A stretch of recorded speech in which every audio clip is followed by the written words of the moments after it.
I first offer my respectful obeisances to His Divine Grace, A.C. Bhaktivedanta Swami Prabhupada, and to all the assembled devotees. Vansha kalpadrishya kripa sindhubhevacha patitanam bhavanibhyo vaishnavebhyo namo namaha. Thanks everyone for coming. It's so nice to get a little momentum over a few days and then 5 days. Sorry we skipped one day. And now that the GBC meetings will be finishing today, then all bets are off, because who knows what's going to happen next. No, I just mean the schedule's going to go every which way. It's regulated around the GBC meetings. My schedule has been. Okay, here we are. We're back at the Bhagavad Gita, very thankfully.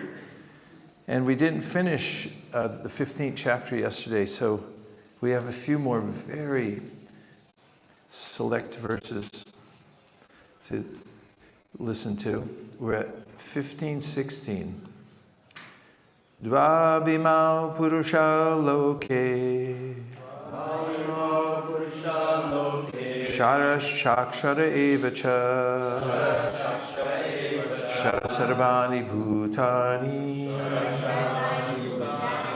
kutasto shara uchite.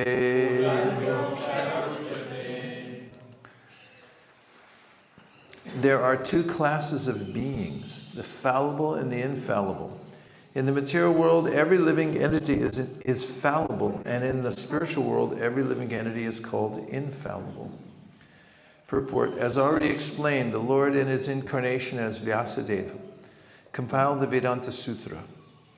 Here the Lord is giving in summary the contents of the Vedanta Sutra. He says that the living entities, who are innumerable, can be divided into two classes, the fallible and the infallible. The living entities are eternally separated parts and parcels of the Supreme Personality of Godhead. When they are in contact with the material world, they are called Jiva Bhuta. And the Sanskrit words given here, Shara Sarvani Bhutani, mean that they are fallible. Those who are in oneness with the Supreme Personality of Godhead, however, are called infallible. Oneness does not mean that they have no individuality, but that there is no disunity. They are all agreeable to the purpose of the creation. Of course, in the spiritual world, there's no such thing as creation. But since the Supreme Personality of Godhead, as stated in the Vedanta Sutra, is the source of all emanations, that conception is explained. According to the statement of the Supreme Personality of Godhead, Lord Krishna, there are two classes of living entities. The Vedas give evidence of this, so there is no doubt about it. The living entities who are struggling in this world with the mind and five senses have their material bodies which are changing. As long as a living entity is conditioned, his body changes due to contact with matter. Matter is changing, so the living entity appears to be changing. But in the spiritual world, the body is not made of matter. Therefore, there is no change. In the material world, the living entity undergoes 6 changes: birth, growth, duration, reproduction, then dwindling and vanishing. These are the changes of the material body. But in the spiritual world, the body does not change. There is no old age, there is no birth, there is no death.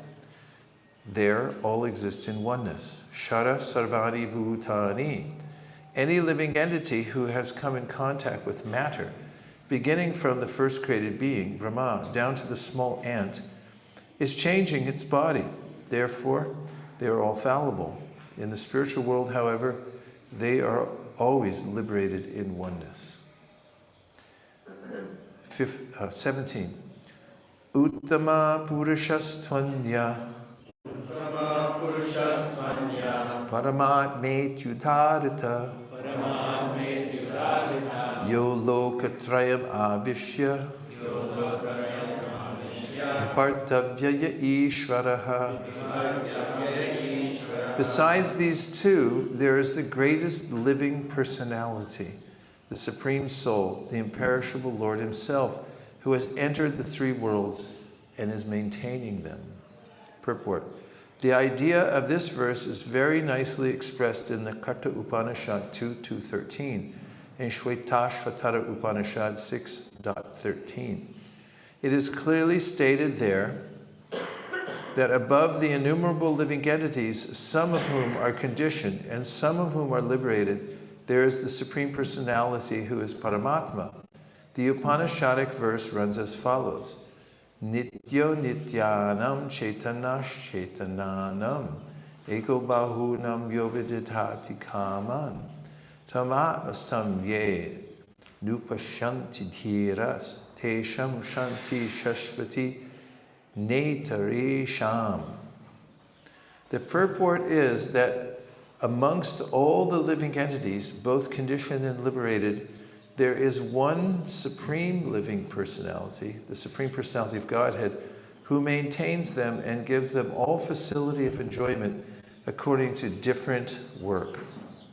That Supreme Personality of Godhead is situated in everyone's heart as Paramatma. A wise man who can understand Him is eligible to attain perfect peace, not others. 18. Yasmat sharamati toham aksharat apichotamaha atosmi loke vedecha pratita purushotamaha. Because I am transcendental beyond both the fallible and the infallible, and because I am the greatest, I am celebrated both in the world and in the Vedas as that Supreme Person. Purport: no one can surpass the Supreme Personality of Godhead Krishna, neither the conditioned soul nor the liberated soul. He is therefore the greatest of personalities. Now it is clear here that the living entities and the Supreme Personality of Godhead are individuals. The difference is that the living entities, either in the conditioned state or the liberated state, cannot surpass in quantity the inconceivable potencies of the Supreme Personality of Godhead. It is incorrect to think of the Supreme Lord and the living entities as being on the same level or equal in all respects. There is always the question of superiority and inferiority between their personalities. The word uttama is very significant. No one can surpass the Supreme Personality of Godhead. The word loke signifies in the Paurusha Agama, the Smriti scriptures, as confirmed in the Narukti dictionary, lokyate vedharto nena. The purpose of the Vedas is explained by the Smriti scriptures. The Supreme Lord, in His localized aspect of Paramatma, is also described in the Vedas themselves. The following verse appears in the Vedas, Chandogya Upanishad 8.12.3. Tavad esho samprasado smacharirat samutaya param jyoti rupam sampadyasvena rupena vinash padyate sa uttama purushaha.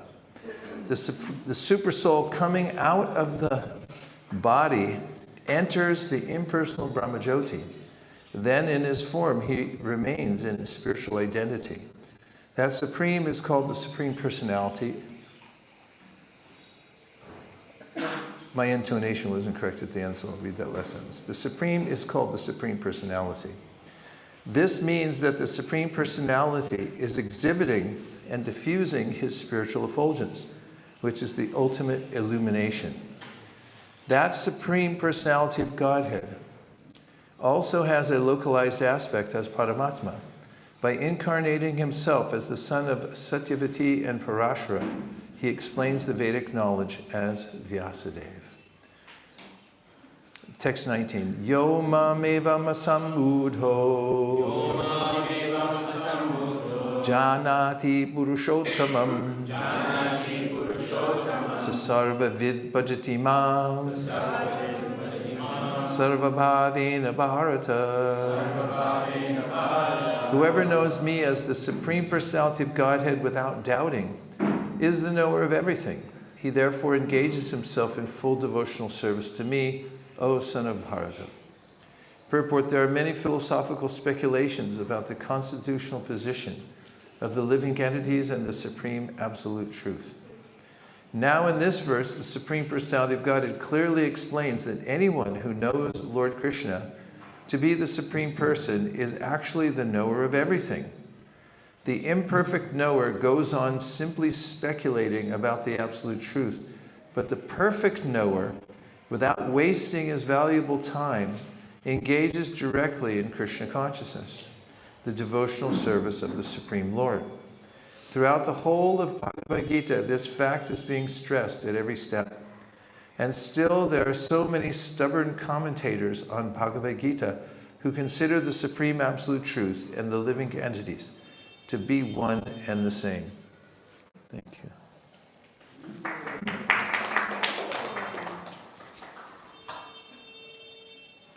Color coordinated. Vedic knowledge is called Shruti, learning by oral reception. One should actually receive the Vedic message from authorities like Krishna and his representatives. Here Krishna distinguishes everything very nicely, and one should hear from this source. Simply to hear like the hogs is not sufficient. One must be able to understand from the authorities.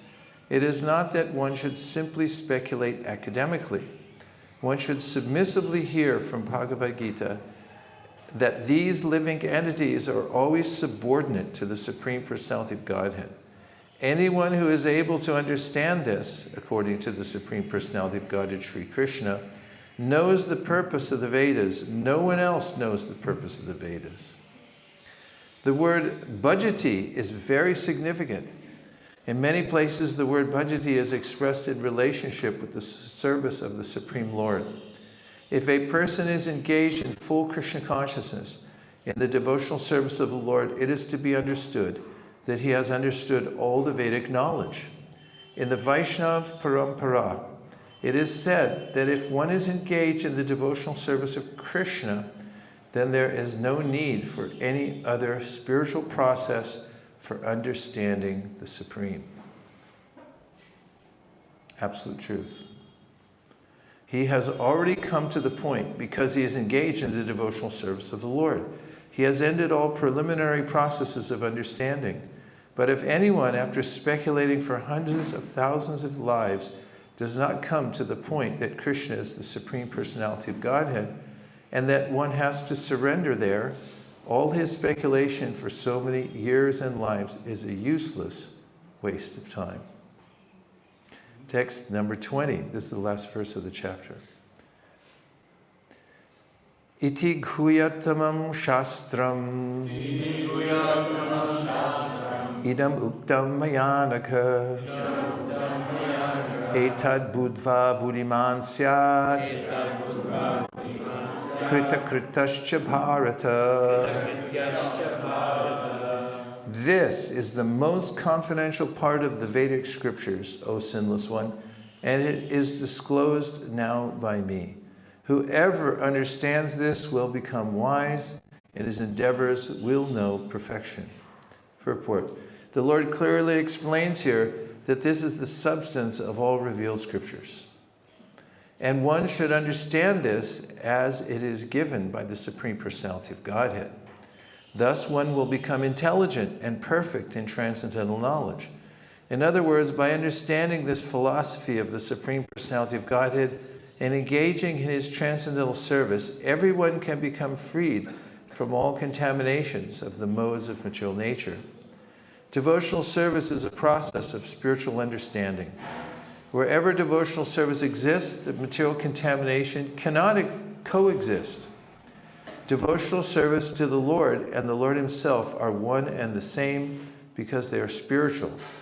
Devotional service takes place within the internal energy of the Supreme Lord. The Lord is said to be the sun, and ignorance is called darkness. Where the sun is present, there is no question of darkness. Therefore, whenever devotional service is present under the proper guidance of a bona fide spiritual master, there is no question of ignorance. Everyone must take to this consciousness of Krishna and engage in devotional service to become intelligent and purified. Unless one comes to this position of understanding Krishna and engages in devotional service, however intelligent he may be in the estimation of some common man, he is not perfectly intelligent. The word anagha, by which Arjuna is addressed, is significant. Anagha, O sinless one, means that unless one is free from all sinful reactions, it is very difficult to understand Krishna. One has to become free from all contamination, all sinful activities. Then he can understand. But devotional service is so pure and potent that once one is engaged in devotional service, he automatically comes to the stage of sinlessness. While one is performing devotional service in the association of pure devotees in full Krishna consciousness, there are certain things which require to be vanquished altogether. The most important thing one has to surmount is weakness of the heart. The first fall down is caused by the desire to lord it over material nature. Thus one gives up the transcendental loving service of the Supreme Lord. The second weakness of the heart is that one increases the propensity to lord it over material nature. He becomes attached to matter and the possession of matter. The problems of material existence are due to these weaknesses of the heart. In this chapter, the first 5 verses describe the process of freeing oneself from these weaknesses of heart. And the rest of the chapter, from the 6th verse through the end, discusses Purushottam Yoga. Thus end the Bhaktivedanta purports of the 15th chapter of the Srimad Bhagavad Gita in the matter of Purushottam Yoga, the yoga of the Supreme Person. And now we'll take a few reflections or questions, and you can all move up, because I'm a vegetarian.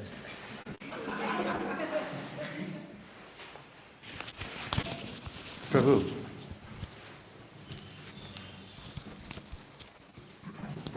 Prabhu, there was a mention of Vyasadeva in the purport by Srila Prabhupada and his parents, Satyavati and Parsha Muni. Yeah. So where can I find more information about his parents and Satyavati? Is that in the Mahabharata? Yes, it's also in the first canto of the Bhagavatam, which is a better place.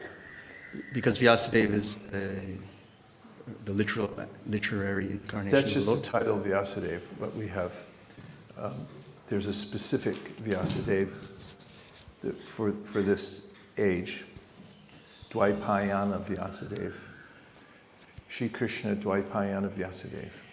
And there is a history of how he became called Dvaipayana Vyasadeva. But if you read the Mahabharata, better to read it in the Srimad Bhagavatam, because there are various versions of the Mahabharata that have been interpolated. You'll find different versions of the story of Vyasadeva in the South Indian version and the North Indian version, etc. So we take the Bhagavatam, it's the Amal Purana, as Chaitanya Mahaprabhu said, it's the ultimate authority on everything. That and Bhagavad Gita. Bhagavad Gita has been completely protected by the acharyas over millennia because they all comment on it, and the record is completely clean and clear. I don't know, but if you ask ChatGPT, it'll locate it for you fast. Dvaipayana Vyasadeva. Put that in and you'll get a mini history. Anything else? Yes, Prabhu. 1, 2.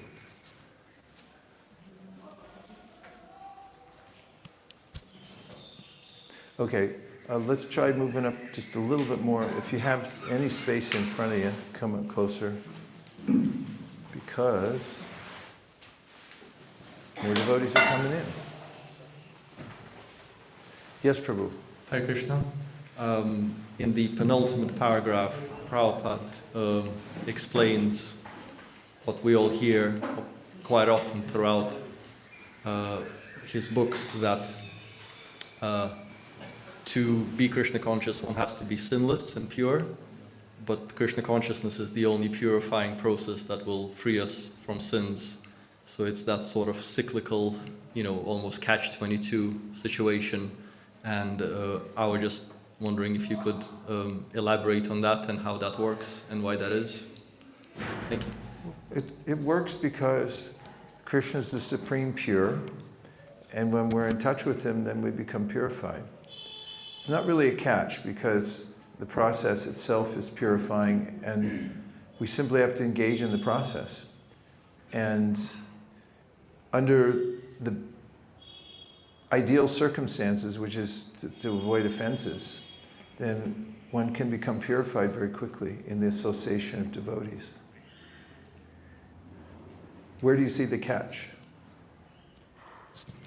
No, I sort of, that was just a term I used. It's not that I'm sort of struggling with that, but I would just like to hear your explanation. So, thank you. Wherever one can start in devotional service will give great benefit. Of course, Prabhupada quotes again and again from the Bhagavad Gita, Neha Bikramanashosti Pratyavayona Vidyate Swalpamapyasya Dharmasya Trayate Mahato Vayat, as a verse that verifies that even the smallest sincere effort in Krishna consciousness will help somebody.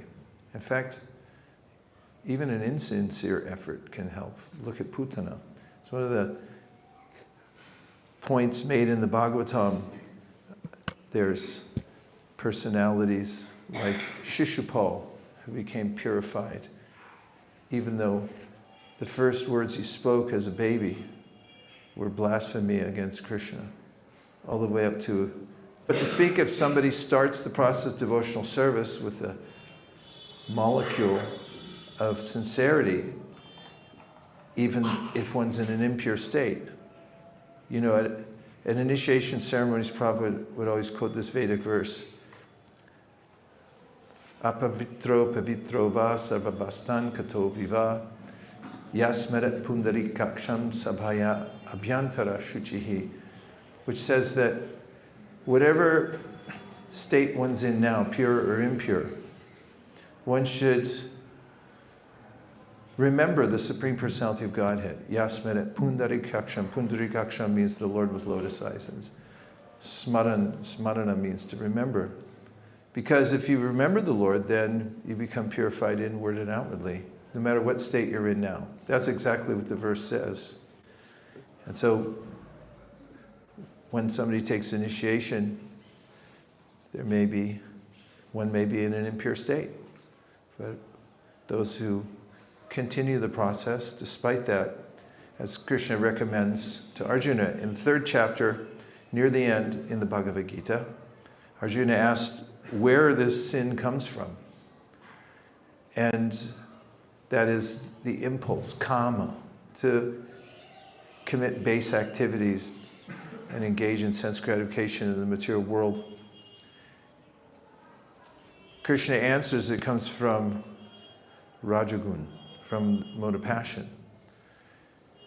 And Then Krishna mentions how that mode of nature can contaminate the senses, contaminate the working senses and the knowledge gathering senses, and then even it can contaminate the mind, and then he said it's very dangerous if it contaminates the intelligence. Because he says the intelligence is the next door neighbor to the soul. And then Krishna describes Indriyani paranyahur indriyebhya paramaraha manasastu parabudhir yobhute paratastu saha. Lowest of all are the senses, above the senses is the mind, above the mind is the buddhi, the intelligence, and above the intelligence is the soul. And then he says, Evam buddhi param buddhvasam stabhyapana mahatmana jahi shatram mahabaho kama rupam durasadam. Kama rupa durasadam. That one should vanquish this tendency to commit sin and the contamination by the lower modes of nature by using one's intelligence. So in the beginning, we have to read Bhagavad Gita again and again to purify our intelligence and be properly directed. Because then, even if we don't have a taste, we still have intelligence to do the right thing. And by the association of devotees and by this association with the holy name, then one becomes purified. And that's also mentioned in the Srimad Bhagavatam, of course, in the paragraph that Prabhupada quoted on the Jaladuta.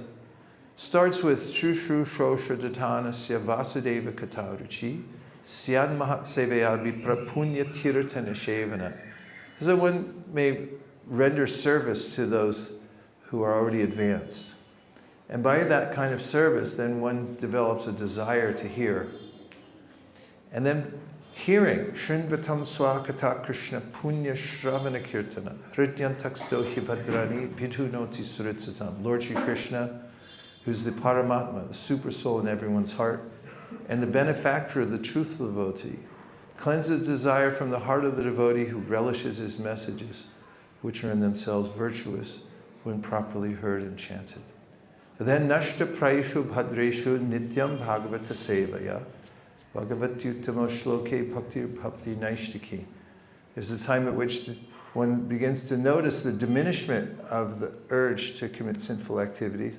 Because Rajas and Tamas are starting to go down. And then Tada Rajas Tamo Bhava Kama Lobhareyas Jay Cheta Iter Anavidam Stitam Sattve Prasidati. Tada means at that time. And when we were kids, when we do a magic trick, we'd also say, ta-da! And it's kind of the greatest magic trick of all times to escape from the material world. Because who can do it? But the one who hears and chants about Krishna, who's the supreme mystic, can escape. And so it says, tada rajas tamo bhava. At that time, one notices those modes are gone. They're completely gone because the last line of the verse says, stitam, situated in, sattve, pure goodness, prasidati. One gets mercy. That word prasidati comes from the same word as prasad. And it means that one's received the full mercy of the Lord and therefore is situated in the pure mode of goodness, Shuddha Sattva. Sattvam Vishuddham Vasudeva Shabditam Yad Iyate Tatra Puman Apavrita. From that position, one can see the Lord directly. And then, Evam Prasanna Manaso Bhagavad Bhakti Yogata Bhagavad Tattva Vijnana Mukta Sangha Sajayate. That time, one becomes happy. And that's not bad, right? Because nobody's happy. Evam Prasanna Manaso, the mind becomes prasanna. Bhagavad Bhakti Yogata, because of the practice of Bhakti Yoga. Bhagavad Tattva Vijnanam, one has a very clear understanding of what's what. Mukta Sangha Sajayate, one becomes liberated has become liberated by the process of Bhakti Yoga. And then, Vidyate Hridaya Grantis Chijante Sarva Samshaya Shiyante Chasya Karmani Drishta Eva Manishvare, indicates that the knot that was in the heart is completely cut. That's what makes weakness of the heart Hridaya Darabalyam means the heart becomes weak. And because we have attachment to something here in the material world, irrational attachment. But it's as if somebody just cut it. And they're free soul. No more attachment to anything in the material world. All attachment for serving Krishna, Krishna's interests.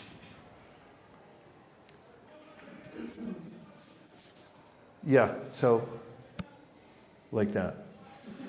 Okay, somebody else had their hand up. Oh yes, Prabhu. Krishna. We always speak about how pleased Srila Prabhupada is seeing all the book distribution going on.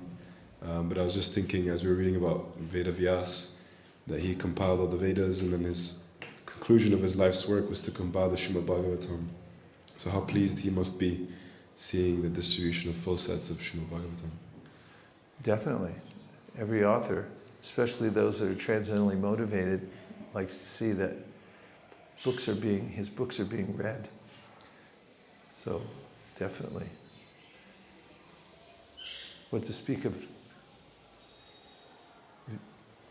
Lord Nityananda, Lord Chaitanya, Advaita Acharya, Srivas. Right there. Just continuing on that, and a little bit, I'm not sure, advocate of the devil, but millions of books are already out there. There are, in Australia, for example, I've heard about 20 million books have been distributed, and we have 20 million inhabitants in Australia. Why do we not see more result from that? Like, I think it would in other words, people taking it up somehow. Yeah, it's an excellent question.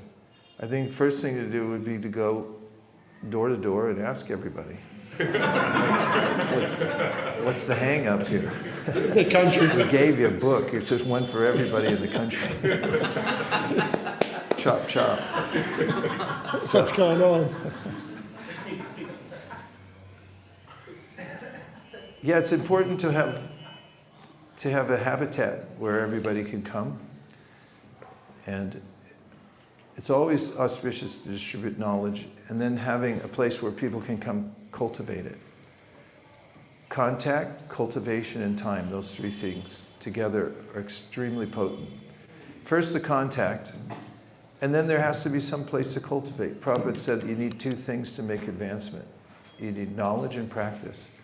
So people may get it, and then there has to be a place where they can come and associate. And it's best if it's well thought out. That is, that when we meet somebody who has a certain psychophysiological, cultural nature, that they have a place where they can come, where they'll feel at home and not have to adapt to a very different kind of environment that they're not used to. When I first joined the temple in San Francisco, I was eager to do so because I was a seeker, and I'd been eclectic and practicing different kinds of yoga and austerities and whatever I could get my hands on. And I remember coming to the temple for the first time, and even as I was sitting in the Sunday feast lecture, I was wondering why some people were slouching. I thought, what kind of yogis are these? And I was already attuned to the idea of it. What to speak if somebody's not, and then they come in and we should try to tune it as much as possible so that people feel that they're okay. Like nowadays, from the spiritual genius of devotees, they've created what we call lounges. So people can come in and at certain generations, a lounge sounds like a good idea. And it's more casual. Prabhupada also talked about, and it may suit their nature more to come in there rather than walk into a temple that looks like there's a lot of heavy lifting involved, bowing down and things like that. Maybe there's a soft landing for people in the beginning. So that is one answer, that we have to have we have contact, but we have to have cultivation for people also. Contact, cultivation, and then time. And then over time, seeds grow also. So, and by the cultivation over time, people make more advancement. 1, 2? Oh, last one, I gotta go. I'll be right back though. I have to go to the GBC meeting just for a few minutes.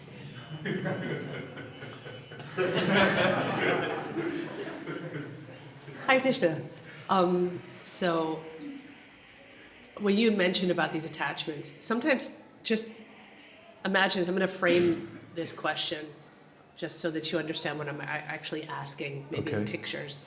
So,